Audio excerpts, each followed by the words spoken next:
Hello, and welcome back to the More Money Podcast. This is episode 291, and I'm your host, Jessica Morehouse. Welcome back to the show, and also the second to the last episode of season 12 of the More Money Podcast. Yeah. How did we get here? How did we get to this point?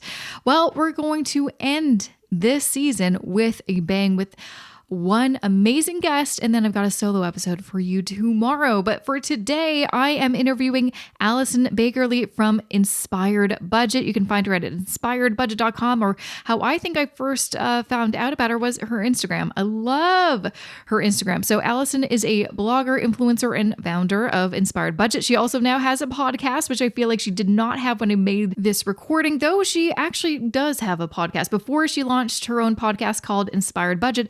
You can find her on This Is Awkward. It is a show that she does with Chris Browning, who I'm going to have on next season of the show. Very exciting. So she started Inspired Budget back in 2017, and Allison has been able to retire as a teacher and take her desire to help others full-time. And now she's helping women all over the world get started with budgeting when they feel lost and overwhelmed. And she's built a community of over 119,000 people on her Instagram, which is crazy, that turn to her for budgeting advice and inspiration to save more than they ever imagined. And so, as you can guess from this episode, we're going to talk about budgeting and just what are the different methods, how to stay inspired with your budget and not get, tired and, drop off. And then a budget doesn't work if you're not going to use it. So we're going to talk about all things budgeting in this episode. And for this podcast episode, the sponsor is me, because we only have a few episodes left. And so I want to let you know, in case you did not know, I have a course. It is called Wealth Building Blueprint for Canadians. It is the course that you've been looking for if you want to learn the fundamentals of investing, but then also how to actually take action and start building your wealth through passive investing, which is what I talk about on the show all the time. How can we ditch our kind of active high fee mutual funds for a portfolio of low cost index ETFs, and how do we actually do that? How do we actually invest in ETFs? This is why I built the course, because I kept on getting questions about this. So I really walk you through different investment types, capital markets, account types, and then how to build your own investment plan, including a retirement plan, and then how to actually take action. So that could look like using a robo-advisor or going DIY, self-directed, and building and managing your own ETF portfolio. There's almost 200 students in the course. There's a great, thriving Facebook group exclusive to students, which is very cool.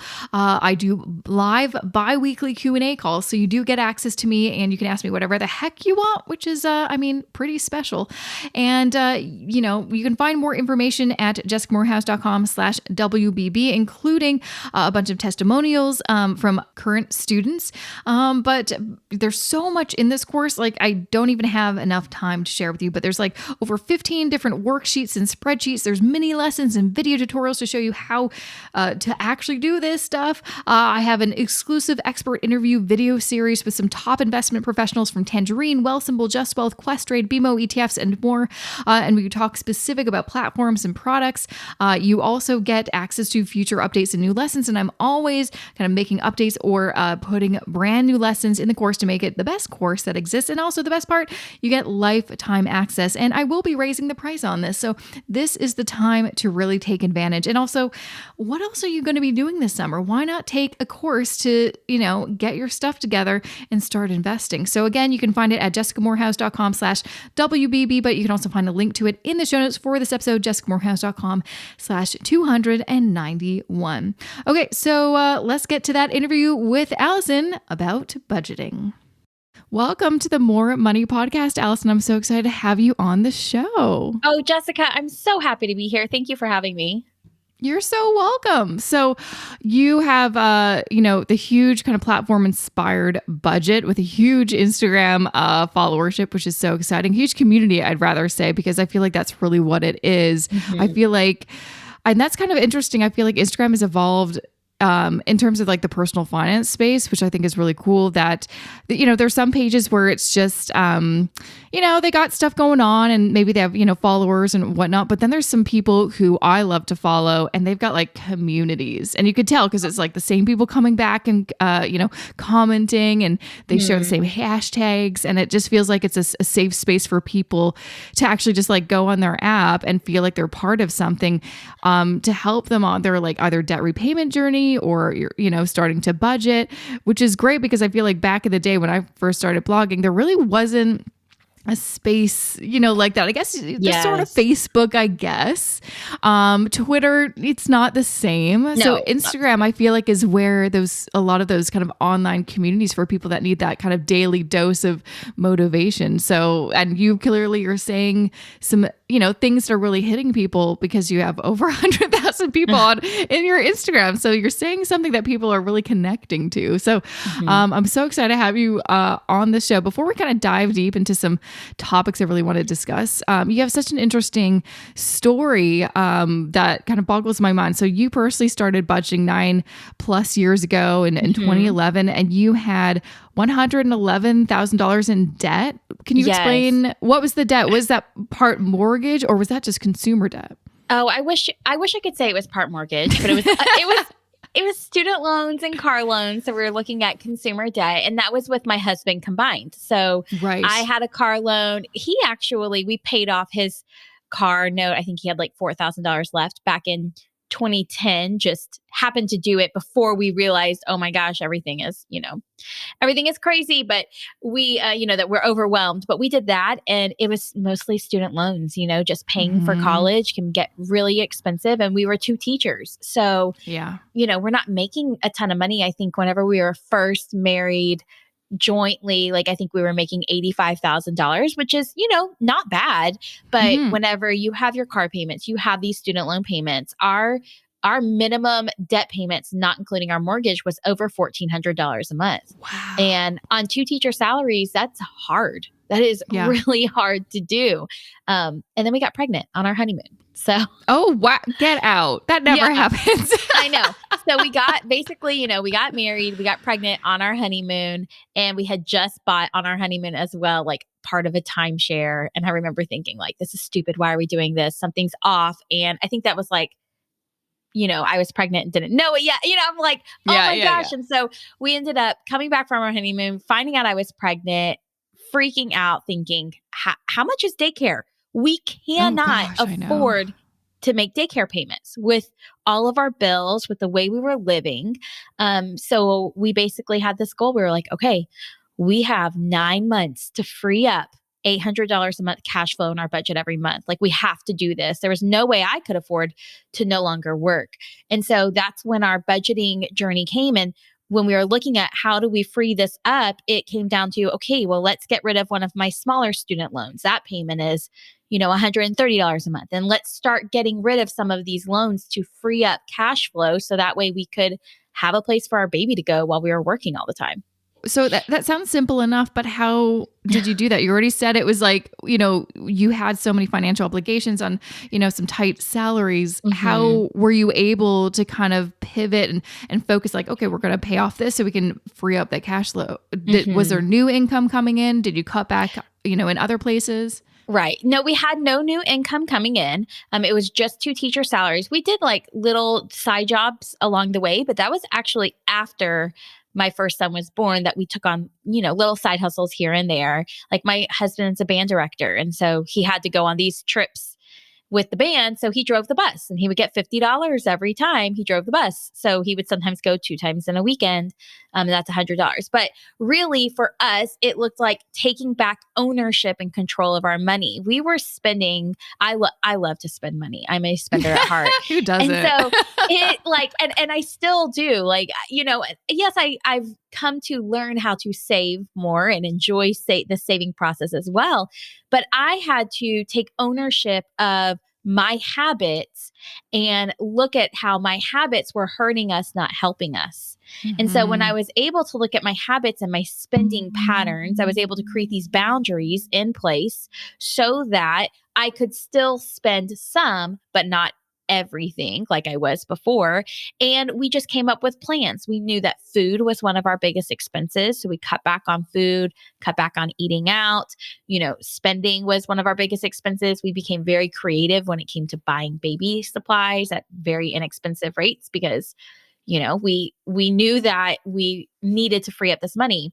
And then looking at our debts, how can we pay off debt quickly in that 8 months while saving money? Because we also needed to save money to be able to pay off those hospital bills. How can Oh we gosh, pay off? yeah. I know. So it was very much a I didn't even think balance. about the hospital bills because in Yes. Canada we have a different Oh, system. So you also exactly. have to not only is it the daycare situation, you have to pay to have the baby. Yes, absolutely. So we knew, okay, we're going to need these hospital bills. So we wanted to have money in savings. So I think the first thing we did was we prioritized saving like $5,000 to cover the costs of the baby, is what we anticipated the cost. Then once we had that saved, set aside, I had disability. So I knew I would get paid for part of my time or a percentage of my time while I was out. And then it was just, okay, well, how can we pay off these smaller debts so we can free up cash flow every single month? That way, when the baby comes, that what we were sending to debt, what we were spending on unnecessary things goes to daycare. So it was a very strategic way. We weren't looking at the interest rates. We needed cash flow every single month. I think that's so important because I think a lot of people, it's the kind of the most common way to pay off debt or figure out which one should I prioritize is looking at the Mhm. interest rate, which, yeah, fair enough. When you calculate it, you can save more money that way. Mhm. But I think what's even more important is figuring out what are our particular needs. And for years, Yes. it's like, we don't really care if we're going to pay a little bit more, paying maybe lower interest debt. Our needs is the cash flow. That's what our goal is. And I think that's so key, going back to Mhm. personal finances, personal. Yeah. It's like there's a lot of advice out there, but at the end of the day, you need to take a look at, but what do we need? Exactly. Like I am a Yeah. full believer that every person's situation is unique. Sometimes we just have to do what works for us, and that's not going to work for everyone. Like what we did won't work for everyone, but we knew the situation we were in, and we were able to take what we had learned and fully apply it to our situation. So that way we could be comfortable and live a life that, included some balance. And it took us a long time. I mean, it took us 4.5 years to pay off all of the debt because once you have a baby, you have the daycare payment. So that's less you can send to debt. And then we got pregnant again. There's more money, going to daycare. So it was this, I think so often it's easy to get sucked into these people that do it really fast. And oh Yeah. my gosh, how did they do that? And we took our time with it. But still, when you think about 4.5 years of our life, it's a small blip of my life where for 4.5 years we focused on this, and maybe we sacrificed some in what we were doing. We didn't take these incredible vacations. We just put our head down and did the work, and now we can live the rest of our life in abundance.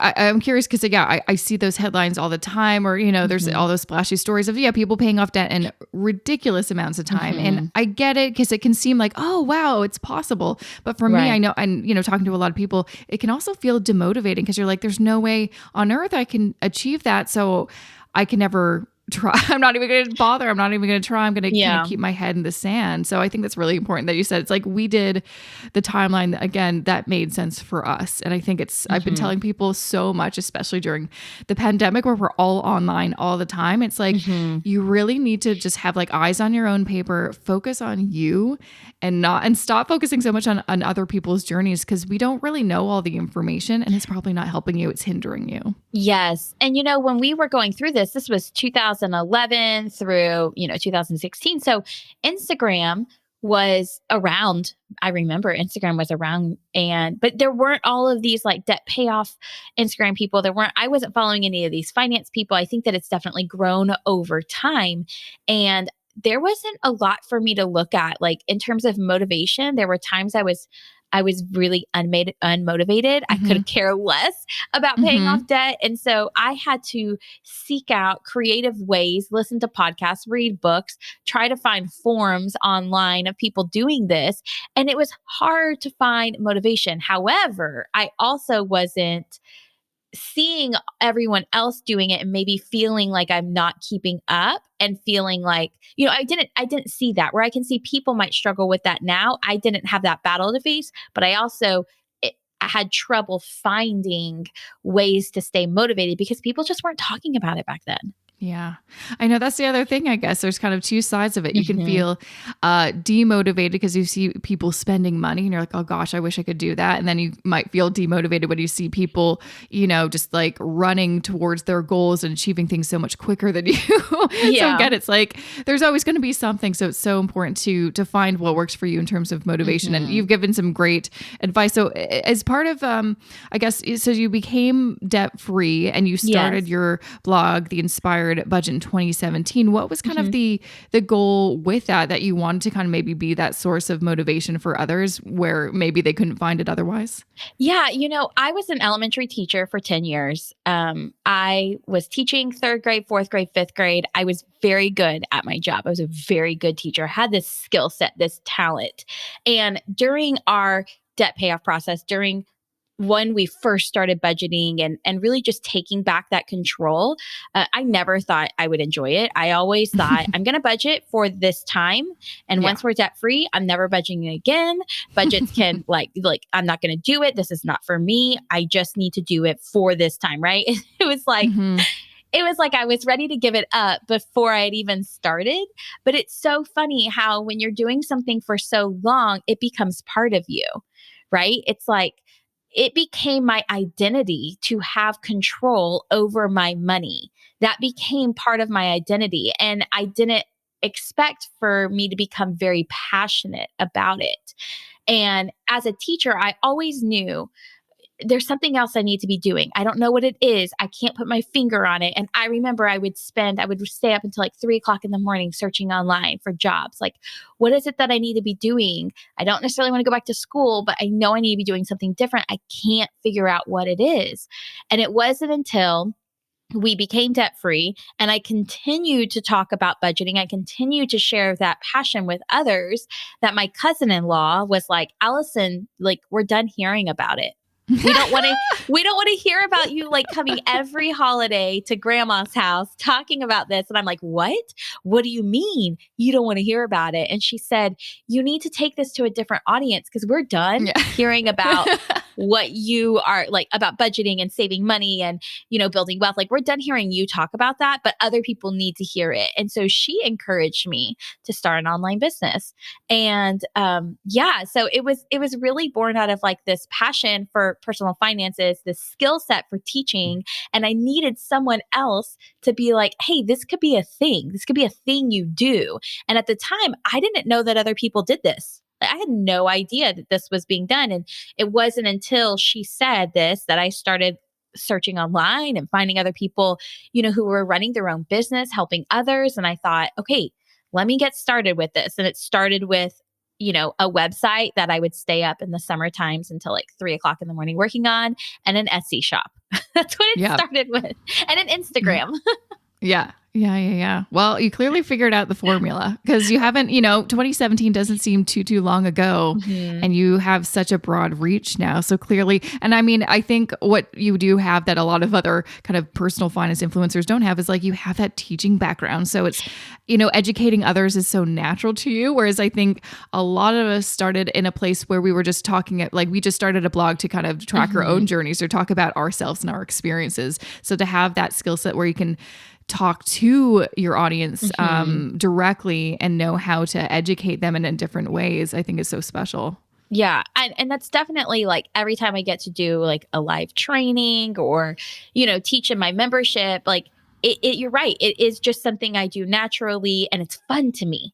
It is Yeah. fun to me. Whereas writing articles for my website, not as fun to me. So I want to live in that area of where, what I'm good at and what I enjoy is really my ultimate goal. And like getting on Instagram and talking in my Instagram stories or creating educational content is fun to me. I enjoy it. And I feel like I'm good at it. So, when I started the journey, when I started Inspire Budget, I said, okay, I'm giving myself 5 years to get this off the ground and leave teaching.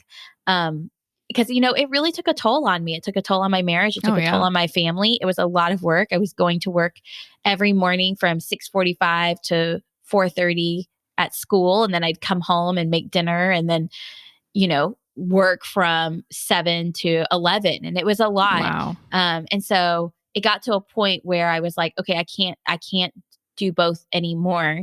And Inspire Budget had really started to replace my teaching income. And I was like, okay, I'm going to finish out. It was 2 years later. I said, I'm going to finish out this year of teaching and I'm done. And so, yeah, that was back in 2019 that I was able to do that. Wow. That's so exciting. Yeah.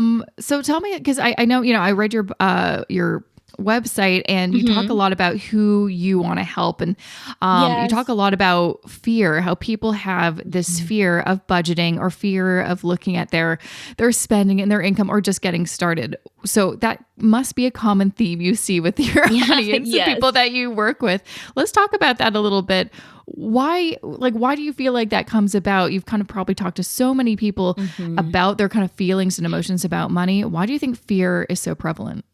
I think fear is prevalent because people don't feel like they have a sense of control. And when you don't have control over your money, you feel like something else, some of this outside thing is controlling it. And you get scared because no one wants someone else to control you and your money. And I also think that, money seeps into so much of our lives every single day. For the rest of our life, we're going to have to deal with money. And if you don't have control over that, if you don't have a handle of it, you're passing it off to someone else or something else. And I also think, so often we have our own personal money stories from our past. And if we don't identify those and then realize that, we hold the pen to our life. And just because maybe we grew up in a family where your parents argued about money, or you didn't ever have enough money, or, your family looked down on anyone who did have money, and you fear that if you have money, they're going to talk bad about you, right? You have to identify your money story, let it go, and then realize that you can rewrite your money future. You can rewrite that story. I think, it also comes down to feeling a lot of shame about your past money choices. And I don't even want to call them mistakes. I used to say, like, forgive yourself for your money mistakes. And I don't even use the word forgive anymore. And I don't even use the word mistakes anymore. I say accept your past money choices, because when you accept them, you can let go of the guilt and the shame because maybe you didn't know better, right? Maybe, I used student loans to fund a 25-day trip to Europe, like, not smart. But if I continue to harp on that and go back to that choice, then I'm not going to be able to move forward. Yeah. Yeah, I think that's so smart. Yeah, I really like that. And I totally agree, because I think a lot of people look back at their, past, money choices, and they think they're mistakes. Oh, I wish I didn't do that. I'm like, yeah, but most likely, like, some of them were just like, okay, you knew you shouldn't have done it and you didn't anyway. Yeah. But I think most of the time is that you didn't actually know better. You didn't have the financial literacy. You didn't have the tools in your toolbox to make a different choice. So for instance, I did some, my training to become a financial counselor. And one of the things in their teachings was that when you're working with a client, the first thing you need to remember is they're actually doing the best they can with the tools and information they have. But they can do better if they have more tools and more information. Yes. And I think that's so important. It's like to give yourself some grace and just like, it's okay. Like, you really probably were doing the best you can. You just didn't know, because there is so much to know when it comes to money. And none of us were taught this at, some of us maybe, but most of us were not taught this at a young age or in school. And so we become adults and we're dealing with money in so many different capacities, but we don't really have this guidebook on, like, wait, what do we do? Unless we now seek it out. We have to seek it out and actively find it. So I feel like, like you said, you got to forgive yourself, because if you just harp on it, you're never going to move forward. Exactly. And I think also just letting go of the fact that your past choices make you who you are. So I hear from a lot of women. I did this like series on Instagram that was just about debt and women and their identity. And I received hundreds of messages, Jessica, from women who said, I feel like I'm unlovable because I have so much Oh, debt. Like as a single woman that said, I'm afraid I won't be able to ever find a partner because of my debt. Women writing in saying, I feel like I'm a bad mom because of my past money choices. I feel like I'm a bad wife. I feel like if my parents knew, they'd be upset with me. It makes me a bad daughter. It makes me an irresponsible person. And so much of our money is emotional, and it taps into our emotions, and we have these thoughts. And just because you have a thought doesn't mean it's true. And so these thoughts enter our minds about what our money situation means about us, right? What it is saying about us. And so often we believe it. We believe that because the thought entered our mind that it must be true. Oh, I have debt. I'm bad with money. I will never, be able to build wealth. But no, that's just a thought. That's not truth. You have control over your thoughts. And so what I teach, the people I work with, is I teach them when that thought enters your mind to say, this is just a thought. It does not serve me. It does not belong here. So anytime you have a thought that says, I screwed up my budget, I'm never going to get back on track. No, that's just a thought. It does not serve me. It is not welcome here. And you ooh, yeah. continue to repeat that phrase whenever they come, because so often the way we feel about money isn't because of necessarily our past money interactions. It's because of the way we talk to ourselves about money. Right. Yes. I mean, I feel like, especially during the pandemic, I mean, mental health has Hmm. been obviously a huge topic, and negative self talk. It's definitely been something that people are talking a little bit more about. That, I Yes. mean, we all do it and we do not even know about it. It is so Hmm. subconscious. It's kind of scary. And yeah, it's like I've been working with the therapist this year because I'm like, this has been a rough year. And he's like, yeah, you need to be kinder to yourself, and even Hmm. put a post it on your like computer screen because you're at your desk all day, being like, be nice to yourself, right? And it's Yep. like, we need to remember to do that. Like those little, I Hmm. know it sounds silly, but it's like, we really do need to be kinder to ourselves and realize you wouldn't ever say that to a friend. So why are you telling that to yourself and then believing it? But I love that Hmm. mantra that you have. I think that is so helpful. So, so helpful. Yes. I have a post-it note. Actually, I'm looking at it right now. I wrote it down last week because we all struggle with something, right? Whether it's struggling with issues with money, struggling with comparison. And I think comparison has such a big play in it. And Oh, so I yeah. have a note that says, compare yourself to, and I actually don't know who said this. So I'm not taking credit for this. This was not me, but it says, compare yourself to who you were yesterday, not who other people are today. Ooh, I So, like that one. right? Like it's just, and you can apply that with so many areas of your life.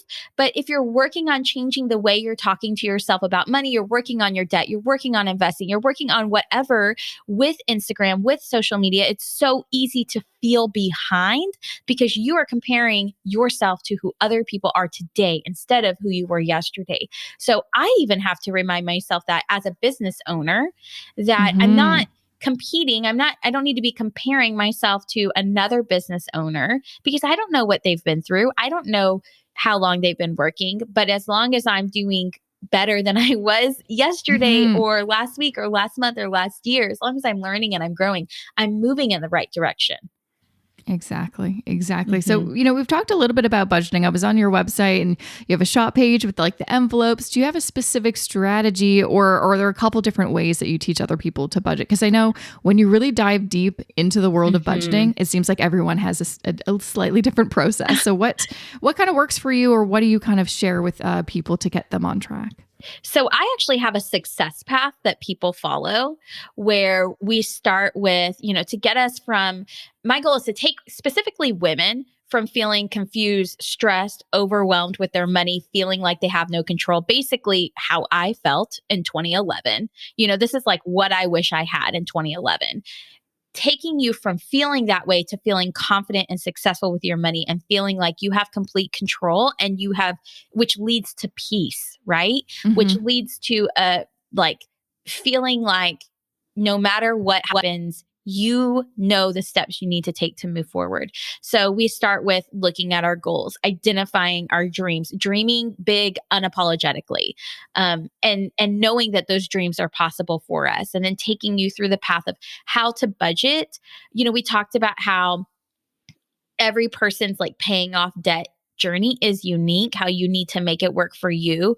We talk about how finding a budgeting method that works for you, because what I do might not work for someone else who is paid differently or has different income level or is paid on different pay dates. So I walk through exactly how to budget for find a way that will work for you. Mm-hmm. And I show like I have like 12 videos on different people's pay dates, different time, Ooh. different situations where I walk through exactly starting from just like, okay, here's a calendar and here's your list of expenses. Let's figure out. And I talk through all of my thoughts on how to make that work. So that way you can go and search for a budget that looks like yours, something similar, and you can see exactly how it's done. I think people are so visual. So we do that. Then we create a debt payoff plan, a savings plan, and then we really start tackling the money mindset, the impulse spending, how to get back on track when you've fallen off track, because no one is perfect and everyone's going to Mm-hmm. fall off track. Oh, yeah. How Oh, to yeah. pick yourself back up and motivate yourself to keep going. So that way, this isn't something you only do January and February for a New Year's resolution. And then next January comes around and you're like, gosh, I need to try this again. I'm not happy with the way my money is. What's happening? And, it's like doing things differently and finding what works, not just for 2 months, but for the long term. Yeah. Yeah. Because it's all about setting this up so you can, it's just part of your lifestyle and you can continue it onwards. Because, yeah, like yourself, I mean, I've always budgeted, but I really feel like I didn't kind of figure out the right kind of method for me until maybe 4 or 5 years ago. And then I've been continuing it, for all these years. And it really, I'm like, wow, once you kind of find the right path or the right method for you, it really is a game changer. You're like, how on earth, especially like tracking your net worth, you're like, how on earth did it go from there to here? Like that doesn't even make sense in my mind, but somehow it happened. And I know it's because you need to, like you said, have to have specific goals, have to have the right mindset and have that strategy that works for you and just keep at it. Basically, it's not, it's like, living a healthy lifestyle. Diets don't work. It's about having that healthy lifestyle, eating well, working out consistently and doing that forever. Exactly. And being able to know what to do when you fall off track, because I think that so often, we fall off track with a goal and we just assume it's no longer going to work for us. When in all actuality, it's normal to fall off track. It's normal to get distracted. It's normal to need a reset and to reset your focus and reset your mind. And so that's exactly like basically what I teach. It's literally, what I needed when I think about where I was 10 years ago and what I didn't have, or what maybe was out there that wasn't working for me because it was just like these white men talking about it. And I'm like, okay, but I'm different. Like, is literally like a step-by-step path. Because I think so often when you jump into Google, everything's so overwhelming and you're like, nope, not going to do it. This is a lot, like this is way too much. And you're being given information that you don't necessarily need at that moment. So instead, when you have literally like, okay, step 1, do this. Don't worry about anything else. Let's do this first. Okay, step 2, now let's do this. And when it's done in a path that makes sense, you don't have the overwhelm. You don't have the stress. You're working towards something that's going to work. It's just literally following a step-by-step plan. It's like, I was going to say it's like IKEA instructions, but it's nothing like IKEA instructions because they have no words and they're very confusing. But, it's like instructions on assembling something. When you have all the parts, it can be really, really confusing. But when you have this step-by-step set of instructions, it just makes sense. Exactly. Or like baking. It seems like, how on earth am I going to bake like, the perfect cake? Well, there's a recipe and it literally gives you step by step. And even though, baking is a science, if you do follow those steps, it should work. Well, and you should have a cake. Talking about baking and like cooking. So one thing you might not know about me is I hate cooking. Like I do not like it. It does not bring me joy, which is crazy because my mom is an incredible cook. She's written a cookbook like that was published and in stores and many years ago in the 90s. And like, it's just not something that brings me joy. So I remember going and looking on Pinterest for like super easy recipes. And if it had more than 5 ingredients, my mind would shut down. And I would be like, no, I can't do this. It has too much. and it was overwhelming. Like, it was overwhelming. But I had to learn that, yes, I can. I can actually cook recipes that have more than 5 ingredients, because as long as it's done in these easy step by step things, it's not overwhelming. So sometimes I would look at the ingredient list and I would immediately close out of the tab and be like, nope, not for me. And I had to learn that that's just information. But what I needed was a process. So I feel like when we go on Google and you have someone that's brand new, you have someone who's not sure what they're doing, and they go on Google, it's just all the information and they can shut down. But when you have a process, it takes that information and separates it up, and it just makes sense. Yeah, yeah. When you look at kind of like the thing at the, the whole thing, it's too much. But that's Mhm. why it's so important to break it down to little chunks. And I think Mhm. that's kind of like for life, learning about anything, that's new, Yes. it will seem scary and overwhelming and impossible. Like, no, there's no way I can do that. Of course you Yeah. can. I mean, maybe there's some things that are impossible, but in general, we can learn pretty much anything, but it is Mhm. about having that process and bite-sized pieces. Cause we can't eat the whole pie at once. We need to Mhm. have little slices and eventually we can eat that whole pie Yes. or whatever. Now I'm just thinking of baking and pies. I think I'm hungry. See, I thought of that, like, when people say, "How did you pay off all of this debt?" Like, I remember sitting there pregnant, crying, hmm thinking, hmm first off, I was like, "Why did I marry a teacher? Why didn't I go for the lawyer, the engineer? Like, what is happening?" Right? But that was a limiting belief that teachers can't make this work. So if you're a teacher and you're listening to this, yes, you can do it on 2 teacher salaries. But, and so then it was, okay, I was looking at this debt and I thought, it is so much. Like, this is way more than we even make combined. And I remember thinking, it's impossible. How is this even going to happen? And that right there can be enough for some people to give up, right? Yeah. And that right there would have been enough for me to give up. But I had this baby and I was like, I can't, I physically can't do this, or else we will not be able to even afford for him to be watched. Like, I can't do this. And so it was breaking up that big goal into these bite-sized chunks, right? Okay, if we want to pay off this $100,000 in, 4 years, that's $25,000 a year. How much does that come out to per month? Okay, can we commit to doing that? And so that was the way we were able to get through it, was looking at it in these bite-sized chunks. And then what I would do is I would try to beat myself the next month.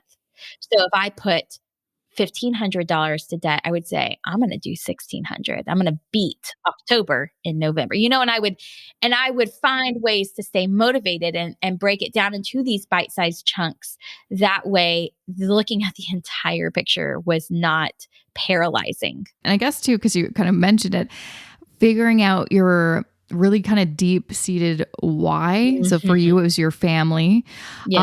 I think that's also, you need to have that, like, why am I doing it? So you don't lose focus. So it could be your family, your spouse, future you, Mm. whatever it is, having that really core why. So you can always Mhm. go back to, because like you said, it's easy to kind of get derailed, but we Yep. need to have that. What's that thing that can always bring us back to it? To be like, I Exactly. can't give up because of this. Exactly. Because I mean, you're right. It is easy. It is easy to be derailed, because that is what, anyone who is marketing you to buy something, that is their job, is to derail you from Yeah. where you're currently spending your money to go to them. And so you have all of these things pulling at your attention, all of these desires, social media, everything is pulling at your attention. And so finding a way to stay on track, something that's strong enough, and like, I don't like to say if I could go back in time, because I don't want to live in that like life, but hmm hmm part of me wishes, and what I hope for others, maybe I shouldn't say part of me wishes. What I hope for others is that you are enough. Because for me, I wasn't enough. In that moment to take back control of my money, I wasn't enough. And I I wish that had been a little bit different, because Evan, my son, he was enough, but hmm I wasn't enough. Like, how Mm, does that even make yeah. sense? And I see it Yeah. now. But what I want for anyone hearing is for them to know that just you alone, you are enough to be worthy of taking back that control and building yourself up Yes. for wealth. And I think so often we don't see ourselves as enough, but we see other people as enough to do it. But you are enough alone. You alone are enough. Yeah, I like got chills. I'm like, yeah, we need to, yeah. And I've been telling people for like the past while, it's like we need to think of, taking care of our finances as a form of self-care. And Mhm. self-care isn't going to the spa or whatever. I Yeah. mean, that's nice. I mean, I can't wait to do Bath that again. bombs And and I can't pedicures. wait to do that. Yeah. Right. But it's like we really do need to take care of ourselves. But like you said, because we are enough and we deserve it. And that's not selfish. That is just taking care of ourselves as we Mhm. should. So Exactly. wow, I feel like I could talk to you for so long. I really appreciate like so many good nuggets that you shared. So many good things that I could write on Post-its to put on my computer to kind of help me throughout the week. And I'm sure so many people are going to get so much out of you. I know you have a few like free trainings Mhm. and so many great resources on your website. Is there anything you'd like to share so people can kind of take a deep dive on your website and then know what to check out? Absolutely. So I do have a free training all about how to pay off debt even if you don't make a fortune. So how to actually stick to it, stay motivated, and I share I think it's three simple steps, like three shifts you can make. And so you can get into that free training and watch it if you go to inspirebudget.com/free class, all one word, free class. And then follow on Instagram, where I try to come on every single day and either inspire or just relate. And, I think that it's so important that we fill our social media with people and content that is going to lift us up and not bring us down. I myself have been going through my social media and either muting or unfollowing anything that makes me feel less than, because I already have so many things in my life trying to already pull myself down. Like there are so Mm-hmm. many things that can pull you down and make you feel less than. I don't need social media to be another one. And I have full control over that. So if you are looking to inspire your social media, you can follow me on Inspire Budget on Instagram Mm-hmm. and Yeah. Facebook. I mean, that's where the name comes from. Yes. Inspired by. I love it. Well, thank you so much, Allison, for taking the time to be on the show. It was such a pleasure having you on, and I look forward to continuing to follow you on Instagram. I get a lot of inspiration from you as well. So thanks again for being on the show. Thanks so much for having me, Jessica.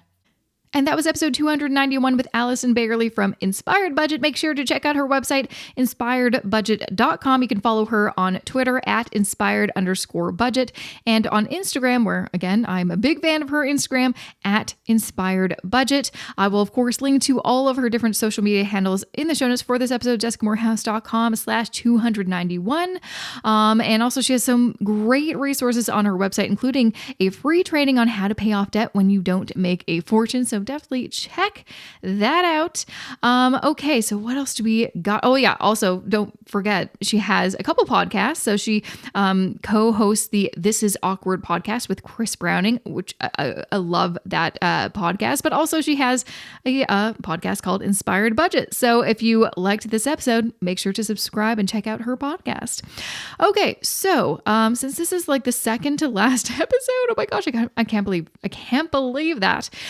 I guess I've got a few important things to share. Of course, I'm going to be back here tomorrow with my solo episode, but still, let's get to the nitty gritty, because I am going to be taking the summer off, and I'll be back in September, probably about mid-September. I don't have a set date yet, but yeah, so that's what's going to happen. Number one, to keep in touch with me, make sure to follow me on Instagram at Jessica I. Morehouse. You can also follow the podcast specifically at More Money Podcast. I'm also on Twitter, and I feel like the more I talk to younger people, Twitter is not a thing, but I'm an old millennial, so I'm on Twitter. You can find me at JESSI_Morehouse, or you can find out the podcast is also on Twitter. It is at More Money Pod.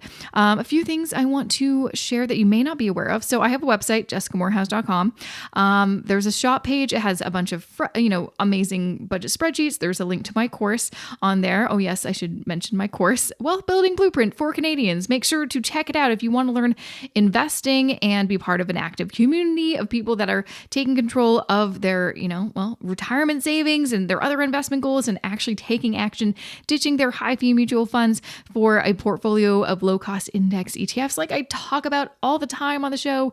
You're going to want to check this course out, so you can find more information about it on my shop page, jessicamorehouse.com/shop, or check out the show notes for this episode, jessicamorehouse.com/291. But besides that, I also launched some merch just for fun. Basically, me and my sister thought it would be really cool to launch some, hats and some, shirts and stuff like that, because honestly, we just wanted that stuff. I feel like I'm always on these, websites that are like shops and stuff, and all of the shirts or merch or whatever, they just do not speak to me. I want something that's empowering, that's, about like positivity and also motivation, and, with a little personal finance twist to it. So you can find all that at jessicamorehouse.com/shop. And now, like I mentioned, I'm going to be on hiatus throughout the summer. So the best way to get in touch with me is, obviously social media, but also to get on my email list, jessicamorehouse.com/subscribe.